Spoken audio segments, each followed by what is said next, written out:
Hi days, മഴത്തോട് മുമ്പേ സീരിയലിലെ നാളത്തെ പ്രൊമോയിലേക്ക് എല്ലാവർക്കും സ്വാഗതം. അങ്ങനെ രോഹിത്തും ഹരിയും കൂടി വൈജയന്തിയെ വിളിക്കുന്നുണ്ട്. കാര്യങ്ങളൊക്കെ അന്വേഷിക്കേണ്ട. അങ്ങനെ ജയന്തി പറയാണ് അവൾക്ക് ബോധം തെളിഞ്ഞോ, അവൾ പോലീസിനോട് എല്ലാ വിവരങ്ങളും പറഞ്ഞിട്ടുണ്ട്, പോലീസ് വന്ന് എല്ലാ മൊഴിയും എടുത്തിട്ടുണ്ട് എന്നൊക്കെ പറയണേ. ഇത് കേട്ടിട്ട് ഒരാ ഞെട്ടി നിൽക്കാട്ടോ ചെയ്യുന്നത്. എന്നിട്ട് രോഹിത്ത് പറയുന്നുണ്ട്, എന്തായാലും കൊലക്കുറ്റത്തിന് കേസെടുക്കും, നമ്മൾ പ്രതിയാവും, ജയിലിൽ പോകേണ്ടി വരും എന്നൊക്കെ ഇങ്ങനെ ഹരിയോട് പറയണം.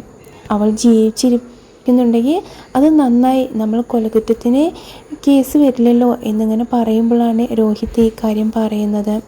പിന്നീട് പോലീസ് ഹോസ്പിറ്റലിലേക്ക് വരികയാട്ടോ ചെയ്യുന്നത്. ഹോസ്പിറ്റലിൽ വന്നിട്ട് മനുവിനോടും ബാലുവിനോടും സംസാരിക്കുന്നുണ്ട്. എന്നിട്ട് പറയട്ടെ, ഞാൻ ആ ലേഡി ഒന്ന് കാണട്ടെ, എന്നിട്ട് ബാക്കി സംസാരിക്കാം എന്നിങ്ങനെ ബാലുവിനോട് പറയാണ്. ഇത് കേട്ടിട്ട് ബാലു മനുവും ആകെ ടെൻഷനോടെ അങ്ങനെ നിൽക്കുന്നുണ്ട്. അങ്ങനെ പോലീസ് ചെന്ന് അലീനയുടെ കാര്യങ്ങളൊക്കെ തിരക്കുക കേട്ടോ.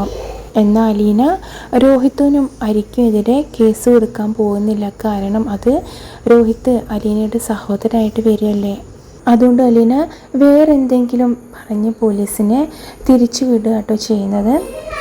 ഈ വീഡിയോ ഇഷ്ടപ്പെട്ടാൽ ലൈക്ക് ചെയ്യാനും സബ്സ്ക്രൈബ് ചെയ്യാനും മറക്കരുതേ. താങ്ക്